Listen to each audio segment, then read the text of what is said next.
Povo legal do primeiro ano, vamos lá. Aula de Ciências da Terra, né?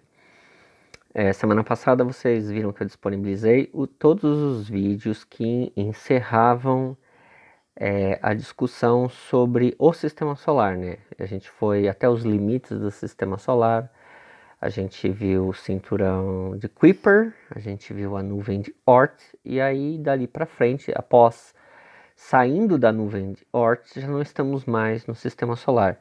O que vamos falar hoje é, digamos assim, uma espécie de continuação da viagem que a gente estava tendo na última aula, que é o que aconteceria se a gente saísse da nuvem de Oort. Se a gente vai pensar na galáxia e no universo, como é que o Sistema Solar está inserido dentro da galáxia, como é que a galáxia está inserido dentro do universo. Então a gente vai ver a nossa vizinhança, né?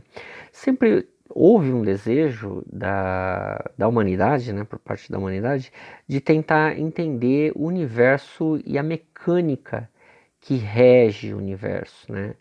É, é interessante imaginar, mas desde o período de Aristóteles, as pessoas, os gregos, né, se debruçavam sobre como é que os corpos celestes se movem pelo céu, como é que as estrelas estão fixadas no céu.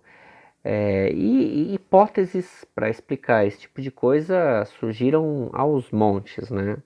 Desde mitos cosmogônicos, como por exemplo o mito egípcio de que a noite é uma mulher deitada sobre a terra, né? E que o sol nada mais é que uma carroça pegando fogo que é arrastada pelos céus, aí se põe de um lado da Terra, passa por túneis por baixo do planeta Terra, do planeta não, porque obviamente os egípcios não tinham concepção de planeta, mas passava pelo subterrâneo do mundo, né, por túneis, e nascia do outro lado do mundo novamente na manhã seguinte. Então existe uma infinidade de cosmogonias. O que é uma cosmogonia? Cosmogonia é uma hipótese, é uma historinha, é uma tese que explica o nascimento, a origem e a mecânica do universo, tá? Existe, por exemplo, uma cosmogonia que é muito difundida no mundo ocidental, todo mundo conhece, que é o mito de Adão e Eva. É um mito cosmogônico, Adão e Eva, né? Muito bem. Uh, Vou usar agora uma imagem, né, muito emblemática para quem estuda astronomia, que é uma xilogravura de Camille Flammarion, que foi usada num dos seus livros de 1888, né, para brincar com o que é qual é a concepção que algumas pessoas têm do universo, que não é algo incomum, não é incomum. Nessa xilogravura que vocês estão vendo, vou puxar uma canetinha aqui, você tem aqui uma espécie de pastor, né? Aqui está o mundo, o planeta Terra, o Sol está ali, que nasceu acima da linha do horizonte, tem árvores, e você pode ver que está ali a Lua no céu e estrelas. Embora seja estranho a gente imaginar estrelas no céu, é que o Sol está se pondo, tá? Enfim, na concepção de algumas pessoas, olha só que interessante, você tem um mundo plano, que maravilha. O sujeito caminhou pelo mundo, né? Desculpa. O sujeito caminhou aqui pelo mundo, de modo que ele chegou aos limites do mundo, do céu, enfiou a cabeça por esse véu que seria o céu, e lá do outro lado ele conseguiu vislumbrar, ou seja, ver toda a mecânica, as engenhocas e as esferas que regulam o movimento celeste, ou seja, que faz o céu se mover, a lua se mover, as estrelas se moverem, certo? Essa ideia, embora bem infantil, da xilogravura do Flammarion, que ele fez de propósito, né? É uma ideia muito corrente para algumas pessoas, mas de outra perspectiva. Para isso eu vou explicar uma historinha. Um parente meu uma vez estava andando de carro e a filha dele no banco de trás ficou olhando do carro as estrelas no céu e aí perguntou para ele: papai, é, até onde a nossa vista alcança, né? E ele respondeu à menina: oh, minha filha, a nossa vista alcança até quase o infinito. Veja lá as estrelas que estão tão distantes e os seus olhos conseguem ver essas estrelas. Nós conseguimos enxergar até lá, então a nossa vista alcança quase o infinito. A ideia que ele teve a princípio para explicar a pergunta que a menina lhe fez, né, no caso foi o marido de uma prima minha que fez teve essa historinha, é a ideia deturpada que a gente tem de que os olhos são alguma coisa que alcança o objeto visto. E isso não é verdade. Na verdade, é a luz do objeto que está lá sendo refletida ou emitida. Se é refletida se o objeto não tem luz própria e é emitida se o objeto tem luz própria, como o Sol, por exemplo. É a luz das coisas que chega até nossos olhos. Se a luz das coisas não chega até seus olhos, você não vê. Então, seus olhos não alcançam nada. É a luz que te alcança. E essa imagem que o Flammarion fez aí dá a impressão que o homem precisa ir alcançar os segredos do universo, mas na verdade não é assim. Não é o ser humano que descobre o que acontece no universo lá fora, é o universo lá fora que se mostra para a humanidade na medida em que a luz do universo chega até nós, certo? Tenha isso em mente. Então, quando você está olhando o céu, quando você está vendo o céu à noite, não são seus olhos que estão vendo aquelas estrelas, é a luz daquelas estrelas que está chegando até os seus olhos, formando uma imagem no fundo da tua retina e teu cérebro é que está registrando a existência dessas estrelas. Então, você não alcança a luz das estrelas, é a luz das estrelas que te alcança. Mas, embora a velocidade da luz seja estupidamente alta, cerca de 300 mil quilômetros por segundo, um valor um pouquinho menor que isso, é um valor fixo.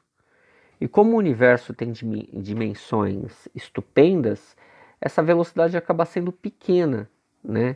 Então, por exemplo, nos primeiros vídeos que a gente estava discutindo sobre o sistema solar, a gente viu que o Sol leva aproximadamente, a luz do Sol leva aproximadamente 8 minutos para chegar até a Terra. Portanto, mesmo na velocidade da luz, o Sol está a 8 minutos de distância. Mesmo que você corresse a 300 mil quilômetros em apenas um segundo, você ainda assim levaria 8 minutos para chegar até o Sol. Isso é o Sol, que está aqui do nosso lado, né? Eu não estou falando das estrelas que estão a anos e anos luz de distância. Então, existem estrelas, por exemplo, que a sua existência está lá, né? Ela existe, mas a gente não tem conhecimento de que ela existe simplesmente porque a luz que ela emitiu a uma distância tão grande que a luz não teve tempo de chegar até nós. Portanto, nós não a vemos. Para nós, algumas estrelas que existem não existem, porque nós não vemos. E outras que vemos provavelmente nem existem. Já morreram há milhões de anos e estamos vendo aqui a luz dela chegando só agora na nossa presença e estamos falando, olha lá no céu aquela estrela. Aquela estrela nem existe mais, você está vendo a luz que partiu dela, um eco daquela estrela, como se fosse alguém que tivesse gritado, a pessoa já tivesse morrido e só agora você está ouvindo o grito que chegou até você, certo? Bom, vamos falar da nossa vizinha mais próxima do Sistema Solar, que é Alpha Centauri. Para quem não sabe encontrar Alpha Centauri é muito simples. Você vai lá, olha no céu, você vai encontrar o Cruzeiro do Sul. Para quem não sabe, isso aqui é o Cruzeiro do Sul, tá? Bom, como é que eu faço para achar o Cruzeiro do Sul? Em geral, as pessoas são as que mais são habituadas a encontrar o Cruzeiro do Sul, né? Existem várias constelações no céu, a mais batida e manjada de todas é o Cruzeiro do Sul.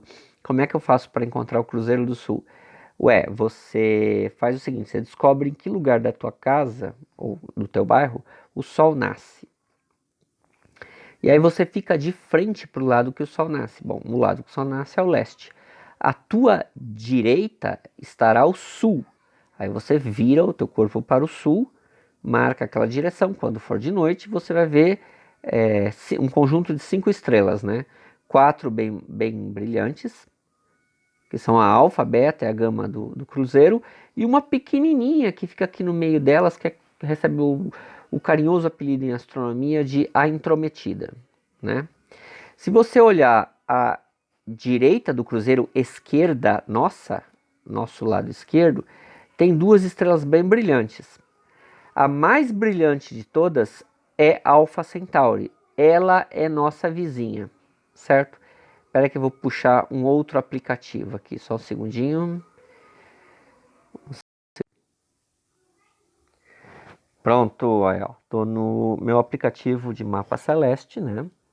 Se você olhar para o lado onde o Sol nasce, que é o leste, por sinal, nessa época do ano, agora em que eu estou fazendo essa gravação, a esse horário, que é mais ou menos 9 da noite, você olhando para o lado que o Sol nasce, que é o leste, você já consegue ver um planeta no céu. Tem uma estrelinha bem brilhante nascendo, próximo da linha do horizonte, mais ou menos às 9 horas. Essa estrelinha bem brilhante que você está vendo é Júpiter. No caso do meu mapa celeste, você está vendo 2 estrelinhas brilhantes. Só uma é visível, tá? A outra que está marcando aqui em cima, que só marca só para eu saber onde está, é Plutão. Plutão não é visível aqui do planeta Terra, essa época do ano, em nenhuma época do ano, na verdade.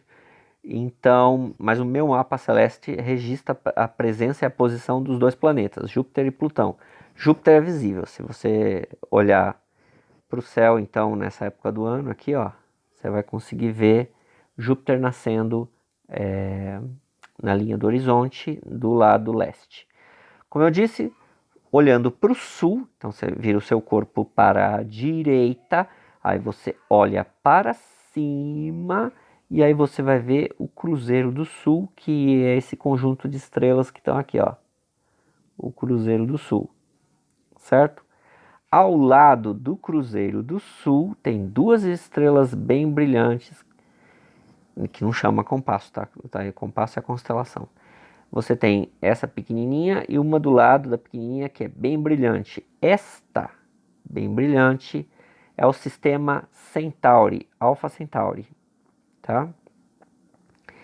Esse é o sistema que é nosso vizinho.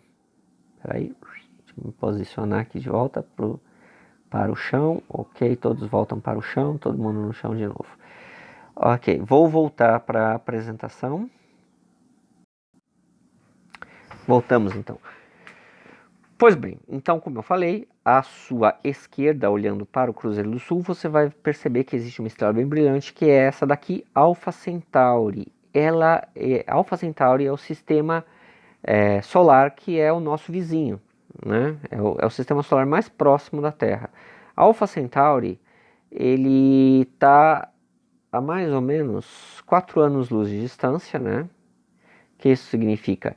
Que para você chegar em Alpha Centauri, você precisaria viajar na velocidade da luz durante 4 anos. Isso dá 200 mil unidades astronômicas, certo? Na verdade é mais que 4 anos, é 4,3 anos-luz de distância. Então, mesmo que a humanidade tivesse uma nave que viajasse na velocidade da luz, e não temos, tá? Isso não existe. Nenhuma nave que viaja na metade da velocidade da luz. Não temos uma nave nem que viaja no 10º da velocidade da luz. Então, mas mesmo que tivéssemos uma nave que viajasse na velocidade da luz, você teria que esperar 4,3 anos para que a nave chegasse lá. E depois outros 4,3 anos para a nave retornar. Então é uma viagem de quase 9 anos, né? Que daria 8,6. 8 anos e meio de viagem aproximadamente para você dar um pulinho no sistema solar mais próximo de nós. O sistema Centauri, para quem não sabe, na verdade ele não é um sistema normal como a Terra. A Terra tem um Sol, perdão, o sistema solar nosso, onde fica a Terra, tem um Sol e tem planetas em volta. O sistema Centauri também tem planetas, só que o sistema Centauri ele é trinário. É formado por 3 estrelas. Você tem Próxima Centauri, que fica girando em torno de Alpha Centauri. E Alpha Centauri, na verdade, são 2 estrelas. Alpha Centauri A e Alpha Centauri B. Aí você poderia dizer para mim, mas Josmar, na cena só está aparecendo uma estrela. É que fica tão longe que se você não amplia a imagem, as duas ficam parecendo que estão tão perto que são uma só, mas na verdade são 2. E elas ficam girando uma em volta da outra, como se brincassem de cirandinha, com uma terceira girando em torno delas. Então o sistema Centauri possui 3 estrelas. Quer dizer, o sistema Centauri Alpha, né? Alpha Centauri. Alpha Centauri, portanto, tem Alpha Centauri A, Alpha Centauri B e Próxima Centauri, que fica girando em volta de Alpha Centauri A e Alpha Centauri B. Daqui da Terra, se você olhar para Alpha Centauri, você só vai ver uma coisa só, né? Porque é distante demais para você conseguir perceber alguma coisa. Muito bem, então se eu fizesse um mapa 3D da posição das estrelas em torno do Sol, infelizmente eu não consigo mostrar isso em 3D, né? Mas é uma projeção 2D de um sistema 3D. Você tem aqui o Sol aqui no meio, né? Tá vendo aqui o Sol no meio. Essa amarelinha aqui colada tá do outro lado, ela tá bem distante, é que ela tá numa perspectiva... Não, perdão, a amarelinha é o Sol, eu que fiz uma bolinha vermelha. Então essa amarelinha aqui é o Sol, né? E aqui você tem, ó, no cantinho, 3 bolinhas, tá vendo? Uma amarelinha, uma laranja e uma vermelha. E esse é o sistema Alpha Centauri. A amarela é Alpha Centauri A, a laranja é Alpha Centauri B e a vermelhinha é Próxima Centauri. Que ficam girando uma em torno da outra. E aí um pouco mais distante você vai ter Sirius aqui. Sirius, que é uma gigante branca. Você tem... Deixa eu ver outra que seja interessante aqui. Não tem nenhuma que seja legal aqui, que só de falar o nome todo mundo sabe. Mas Sirius, em geral, todo mundo conhece o nome, né? Tem Próximo, mas Sirius é a mais famosinha. Tanto que até usaram o nome da Sirius para botar num personagem de um dos personagens do livro da série Harry Potter. Enfim. Bom, todas essas estrelas que a gente viu e todas as estrelas que nós vemos quando olhamos para o céu fazem parte da Via Láctea. O que é a Via Láctea? A Via Láctea, que é esse desenho que os gregos chamaram de o caminho de leite, porque tinha uma quantidade muito grande de estrelas aglomeradas numa certa região do céu, e aí aquela região do céu ficava mais esbranquiçada. Então eles chamaram de o caminho de leite, como se alguém tivesse derramado pingos de leite ali por aquele caminho. Ficou o nome Via Láctea, que é o nome da nossa galáxia. Nós não vemos a Via Láctea. Óbvio, não temos como ver a Via Láctea porque nós estamos dentro da Via Láctea. Nós vemos a perspectiva da Via Láctea do lado de dentro. Essa cena linda que vocês estão vendo aqui, que é difícil de ver, ninguém vê o céu desse jeito. Primeiro, essa foto foi feita com uma máquina com filme de altíssima resolução. O filme ficou, com a objetiva da máquina fotográfica ficou aberto durante um tempo longo, de modo a sensibilizar a foto. E era um filme que tinha uma sensibilidade à luz muito grande. Por isso que a casa que está no escuro parece que ela tem uma lâmpada enorme acesa embaixo, mas não tem. Essa casa está na noite, está escuro. É que a imagem da casa ficou sendo iluminada com pouca iluminação, e a pouca iluminação do céu e da noite já foi suficiente para marcar a casa toda, tá? Porque é um filme de altíssima sensibilidade. Além disso, aqui no céu de São Paulo, ninguém vê direito a Via Láctea, porque a gente tem uma poluição visual no céu muito grande, que é decorrente da iluminação da cidade. Todo mundo acha que é a poluição que atrapalha olhar as estrelas, não é?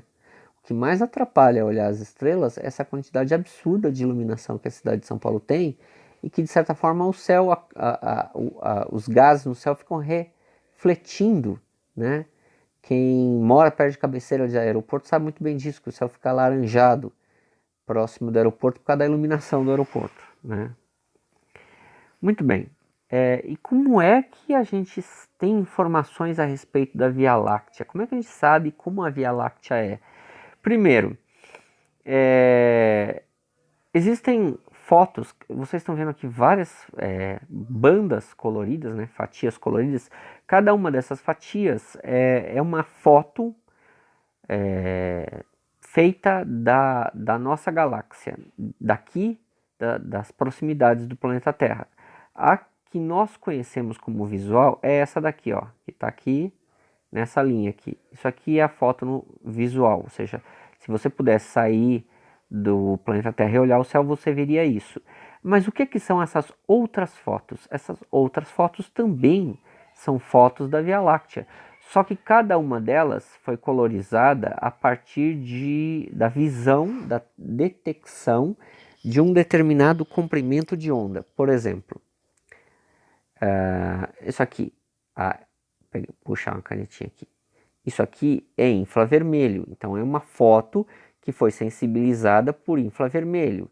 Essa aqui, por exemplo, é da emissão de radiação da molécula de hidrogênio. Essa outra, tirar a canetinha senão não consigo mexer no vídeo. Essa outra aqui de baixo, por exemplo, foi raio-x, ó. Essa daqui foi emissão de raio-x. Ou seja, cada foto passa para nós um tipo de informação distinta. A informação que não nos aparece por vezes no visual do visível a nossos olhos, aparece no visível de outros comprimentos de onda que para nós são invisíveis. Por exemplo, o que é o infravermelho? O infravermelho é a emanação de radiação de calor. Nós não enxergamos. O pernilongo enxerga o infravermelho. Quando o pernilongo sai na noite, ele encontra sempre o alvo dele, que é a tua orelha, né?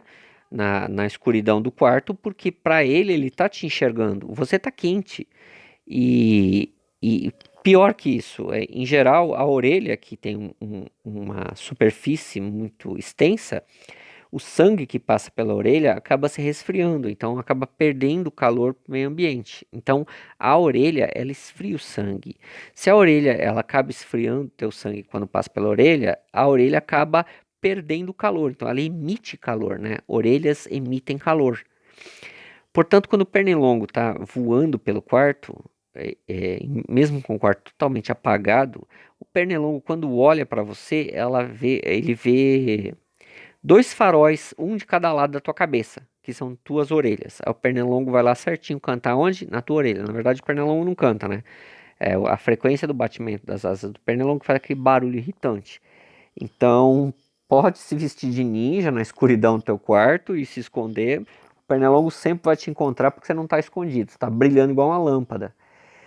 Bom, então, existem infinidades de comprimentos de onda. Raio-x, infravermelho, ultravioleta. Na medida em que um satélite consegue registrar imagens da nossa galáxia em vários comprimentos de onda, você consegue obter informações sobre a galáxia sem necessariamente sair da galáxia ou ter que ir até algum outro ponto da galáxia.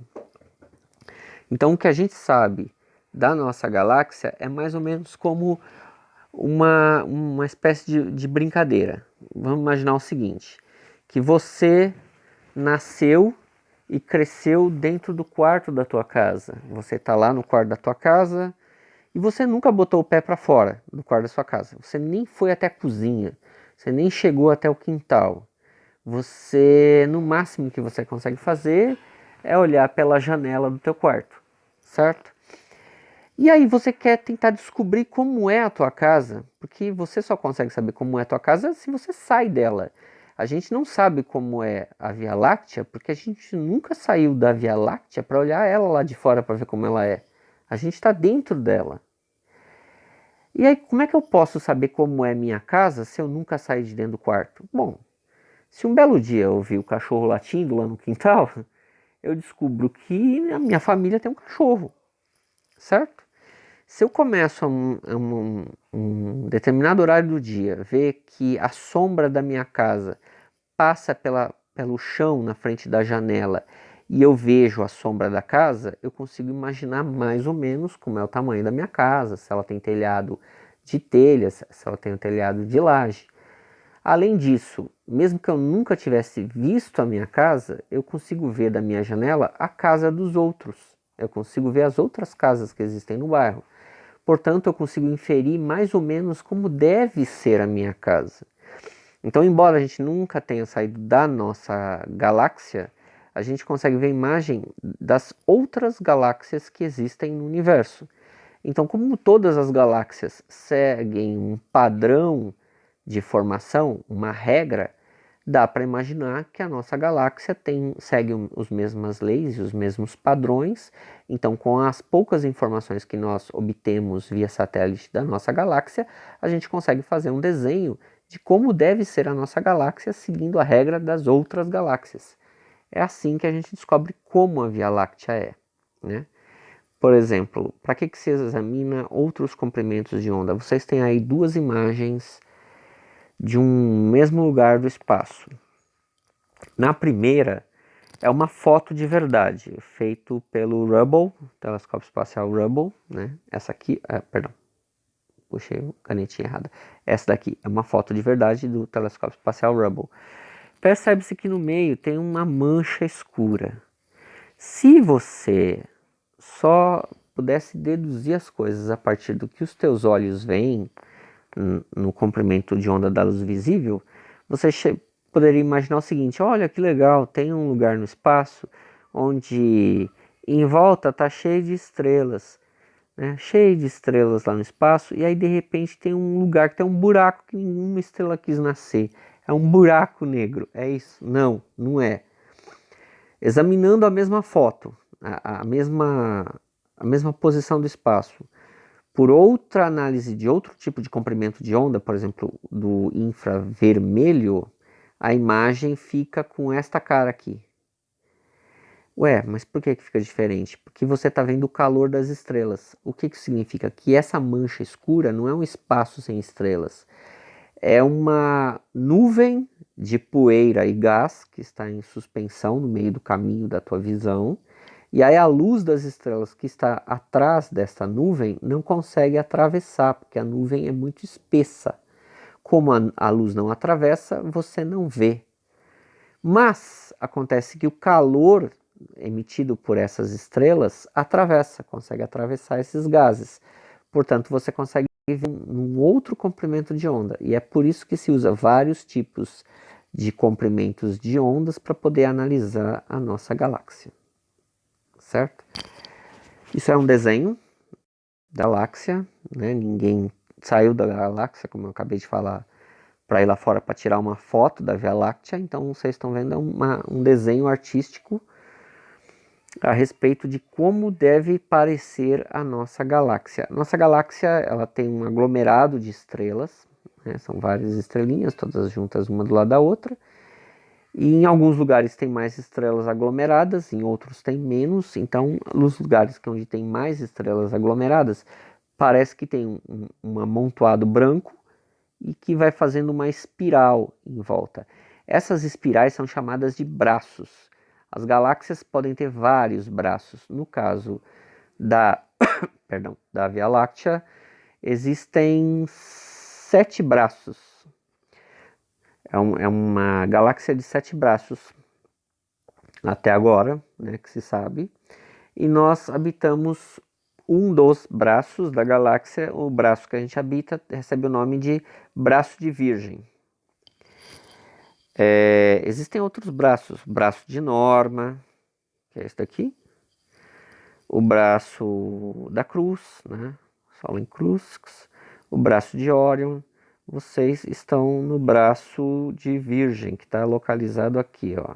Se você seguir essa setinha aqui, tem um bracinho aqui. É por esse bracinho que fica dando volta que nós estamos nesse aglomeradinho de estrelas aí, que é esse bracinho da galáxia. Na imagem que vocês estão vendo, peraí, deixa eu voltar para trás e para frente para assumir a barra lá em cima. tem uma escala, lá em cima tem um traço branco.